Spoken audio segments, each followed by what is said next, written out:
المرسلين وإمام الأولين والآخرين حبيبنا وشفيعنا قرة أعيننا نور قلوبنا محمد وعلى آله الطيبين الطاهرين وأصحابه الأكرمين المهتدين وعلى التابعين ومن تبعهم بإحسان من يومنا هذا إلى يوم الدين. أما بعد، رب اشرح لي صدري ويسر لي أمري واحلل عقدة من لساني يفقه قولي. Yang saya hormati dan saya muliakan Al-Habib Abdurrahman bin Abdul Qadir As-Segaf, para kiai, para alim ulama, para asatid, tokoh masyarakat, para sesepuh, sahibil hajah sekeluarga yang berbahagia, hadirin yang dirahmati Allah Subhanahu wa ta'ala. Alhamdulillah, pertama-tama kita panjatkan rasa syukur kehadirat Allah Subhanahu wa ta'ala. Di malam hari ini kita bersama-sama dikumpulkan di dalam satu acara yang penuh dengan barokah. Salawat serta salam kita haturkan, kita hadiahkan kepada teladan terbaik bagi kita semua, yang dipastikan kapanpun dan dimanapun tidak akan kita temukan yang lebih baik. Junjungan kita Nabi besar Muhammad sallallahu alaihi wa alihi wasallam. Hadirin yang saya hormati dan saya muliakan, malam hari ini kita bersama-sama memenuhi undangan akhina Muhammad Syukur sekeluarga dalam rangka walimatul khitan putranya yang bernama Ahmad Fahri Firdanis. Harapane boten enten lintu para hadirin, mugi-mugi kelawan barokah waosan Maulidir Rasul sallallahu alaihi wasallam, barokah donga saking kula jenengan sing hadir, Ananda Ahmad Fahri Firdanis dijadikan oleh Allah Subhanahu wa ta'ala anak yang bertakwa kepada Allah, berbakti kepada kedua orang tua, bermanfaat untuk umat, dan dibanggakan Kanjeng Nabi Muhammad sallallahu alaihi wa alihi wasallam. Amin ya rabbal alamin. Khitan ini merupakan salah satu kewajiban bagi umat Islam dan salah satu ajaran dari Nabi kita Muhammad sallallahu alaihi wa alihi wasallam. Dan kita sebagai umat Islam, para hadirin, harus yakin seyakin-yakinnya, jangan pernah ada keraguan sedikit pun dalam hati kita. Semua yang diatur oleh Allah dan disampaikan melalui Kanjeng Nabi Muhammad SAW itu pasti bermanfaat bagi kita, bukan cuma untuk kelak di akhirat, tapi manfaatnya kita harus yakin seyakin-yakinnya dunia akhirat. Salah satu kali contohnya khitan ini, saya punya teman namanya Dr. Anis bin Syahab. Beliau tinggal di Surabaya, spesialis urolog, di bagian nangani masalah saluran kencing dan lain-lain. Itu beliau menyampaikan yang paling sering kena penyakit gangguan saluran kencing, termasuk terjangkit kanker kemaluan, itu adalah yang tidak khitan, yang tidak sunat, para hadirin. Sehingga beliau bercerita di masa sekolahnya sering kalau praktek atau pelatihan itu diajak ke Bali sama gurunya. Kenapa? Karena di sana termasuk kasus yang paling banyak mengalami gangguan saluran kencing atau kanker daripada kemaluan. Dan banyak hal lain lagi kalau kita mau membuktikan para hadirin. Salah satunya kula jenengan sering mireng dawuhe Kanjeng Nabi Muhammad sallallahu alaihi wasallam. Tahuru ina'i ahadikum idza walagha fihil kalbu ayyaghsilahu sab'a marrat ihdahunna bitturab wa fi riwaya ulahunna bitturab. Sucinya wadah salah satu kalian ketika dijilat oleh anjing, yaitu hendaknya dibasuh 7 kali basuhan, salah satunya dengan tanah.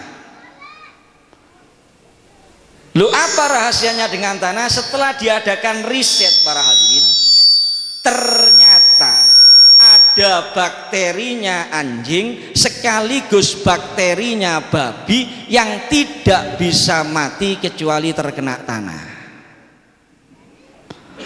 Oleh karena itu, monggo kula jenengan selaku umat Islam ini, ajaran Islam ini benar-benar kita pegang teguh. Pun lek kula jenengan berpegang teguh dengan ajaran Islam yang dibawa oleh Nabi Muhammad SAW, dijamin para hadirin enak dunya enak akhirat, lancar dunya lancar akhirat, nikmat dunya nikmat akhirat.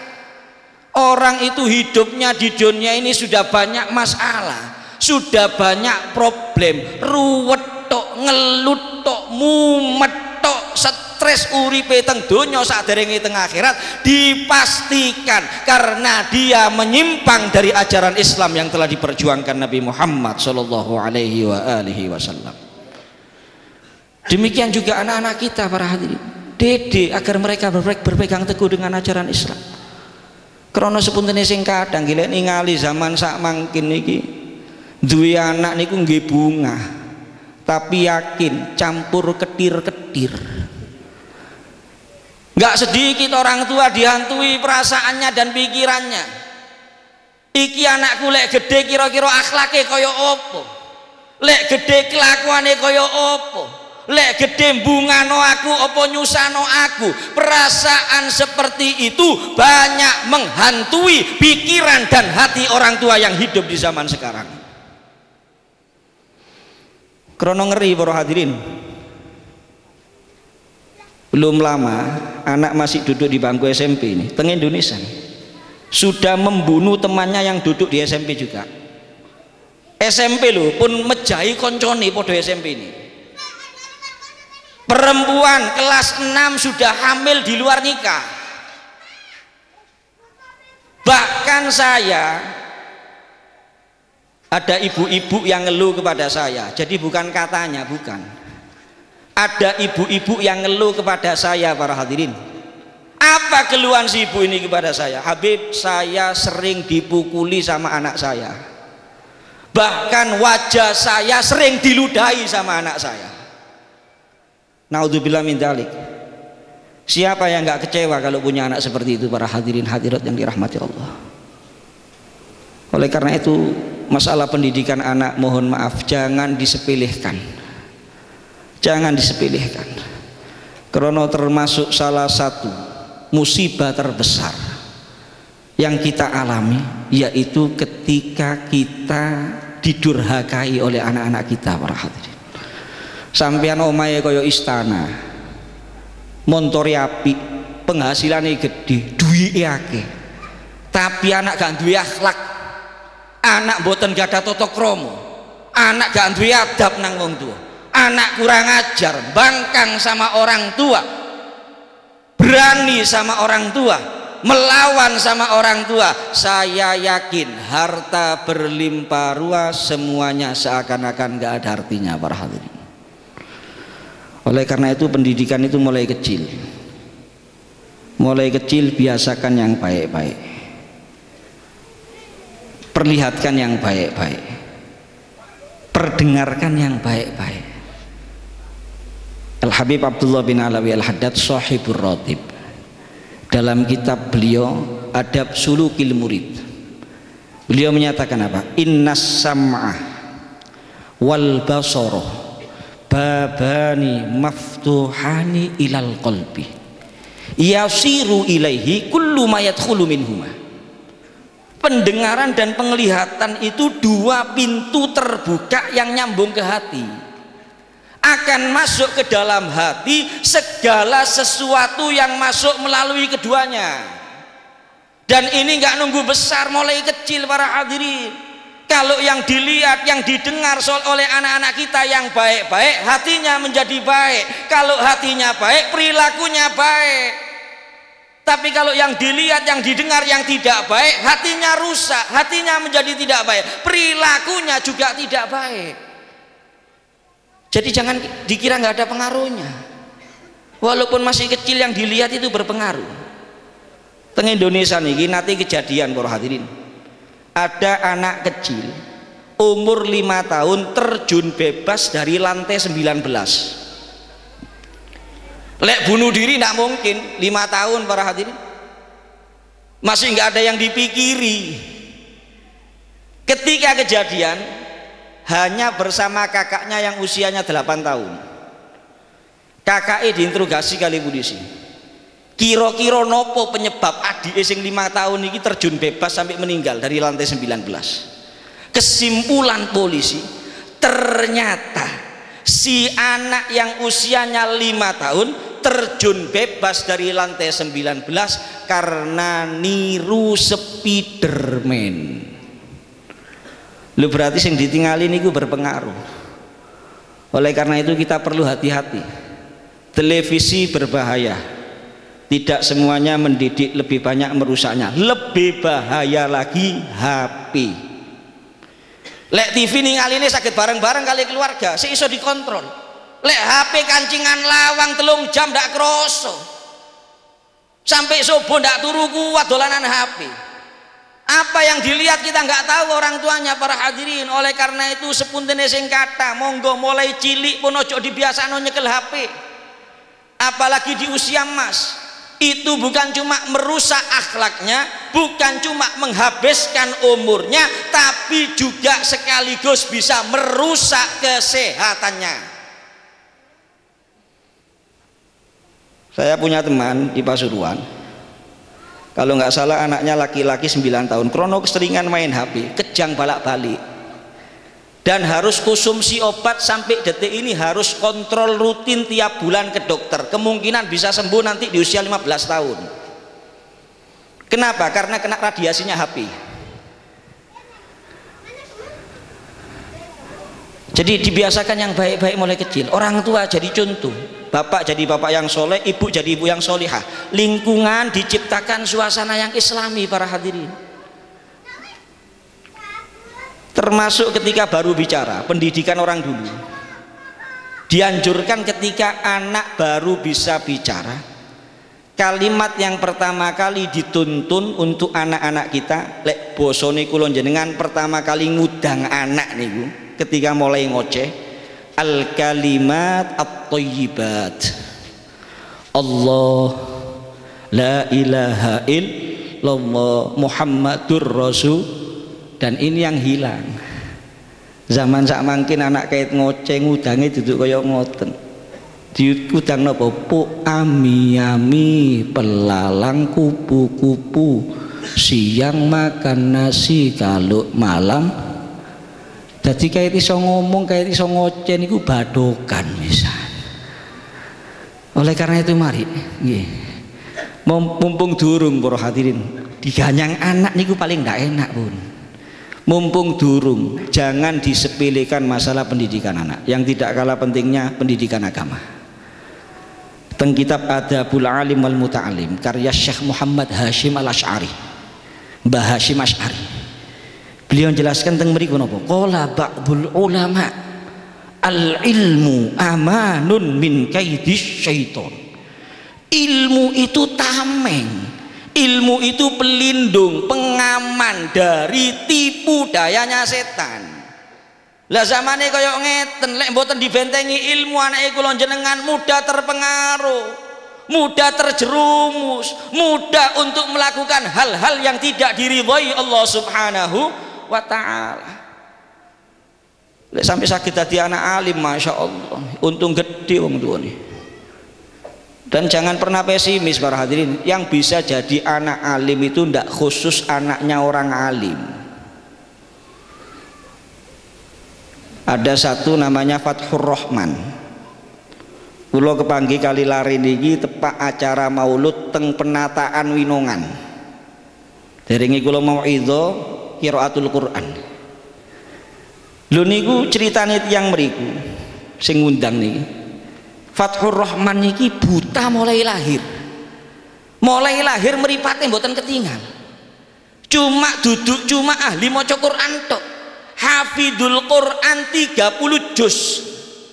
Hafidul Quran 30 juz. Napa bapaknya kiai, tiang alim? Bukan, bapaknya orang biasa, kerjone bapaknya nyingkal sawah. Oleh karena itu jangan pernah pesimis, yang bisa jadi alim bukan khusus anaknya orang alim. Dawuni bin Mas'ud, fa inna ahadan lam yulad aliman wa innamal ilmu bitta'allum. Gak ada yang lahir alim. Semua para ulama, para kiai, para aulia menjadi orang-orang alim bitta'allum, karena mereka mengaji, dididik ilmu agama mulai kecil oleh orang tuanya. Kemudian manfaatnya bukan cuma di dunia para hadirin. Lek jenengan dua anak alim sampai jenengan teng kuburan. Dua anak saya kelakuane sampai jenengan teng kuburan manfaat. Teng tafsir At-Tabari enten hadis riwayat saking sahabat Anas bin Malik radhiyallahu anhu. Dawuhe Kanjeng Nabi Muhammad SAW, ayyu rajulin mata wa taraka dzurriyyatan thayyibatan ajrallahu mithla ajri amalihim wa lam yanqus min ujurihim syai'a. Siapapun orang yang meninggal dunia, siapapun, yang penting dia muslim mukmin, meninggalkan turunan yang baik, ninggalaken anak putu sing sae kelakuane, sholihin sholihat, maka Allah akan mengalirkan pahala mereka, kebaikan mereka, amal mereka tanpa berkurang sedikit pun dari pahala mereka. Dadi lek anake putune salat, masih pun teng kuburan jenengan, lek enggak ada turunan sing baik, pahala salatnya dapat bagian, pahala puasanya dapat bagian, pahala baca Qur'annya dapat bagian, pahala zikirnya dapat bagian, pahala iktikaf teng masjidnya dapat bagian, pahala dakwah dapat bagian, dan begitu seterusnya. Masih mboten ndongakno niku, ganjarane kecipratan terus wong tua sing duwe anak putu sing saleh salihah. Apalagi kalau ditambahi doa, apalagi kalau ditambahi sering diziarahi pesareane kuburane, masya Allah. Ini saja mungkin yang bisa saya sampaikan para hadirin, mudah-mudahan manfaat. Sekaligus atas nama akhina Muhammad Syukur sekeluarga ngaturaken terima kasih banyak dumateng jenengan sedanten yang sudi meluangkan waktu malam hari ini. Boten enten balasan napa-napa nggih, berkatan utawa hidangan sak wontene ditambahi donga. Jazakumullah ahsanal jaza fid dunya wal akhirah. Atas nama sahibil haja, jika terdapat kekurangan dalam penghormatan baik dari segi tempat, hidangan, sambutan dan lain-lain, mohon maaf yang sebesar-besarnya. Kita mohon kepada Allah, mudah-mudahan anak-anak kita semuanya dijaga dan dilindungi oleh Allah Subhanahu wa taala. Mudah-mudahan mereka semuanya dijadikan min ahlil ilmi wa ahlil khairi, minal muttaqin as-salihin al-muflihin al-munjihin al-farihin al-masrurin al-mustabshirin. Amin ya rabbal alamin. Menjadi anak-anak yang mengangkat derajat orang tua dan membahagiakan orang tua fid dunya wa fil akhirah. Amin ya rabbal alamin. Rabbana hab lana min azwajina wa dhurriyyatina qurrata a'yun waj'alna lil muttaqina imama. Barik lana fi auladina wahfadhum warzuqhum wa la tadurruhum wafiqhum li ta'atika warzuqna birrahum. Allahumma aslih niyyah wa dhurriyyah waj'alil hajat kullaha maqdiyah diniyah wa dunyawiyah wa ukhrawiyah bijai khairil bariyah habibika wa safika wa nabika Muhammad sallallahu alaihi wa alihi wasallam. Amin ya rabbal alamin. Jika ada kata-kata yang kurang berkenan, wal afu minkum. Assalamualaikum warahmatullahi wabarakatuh.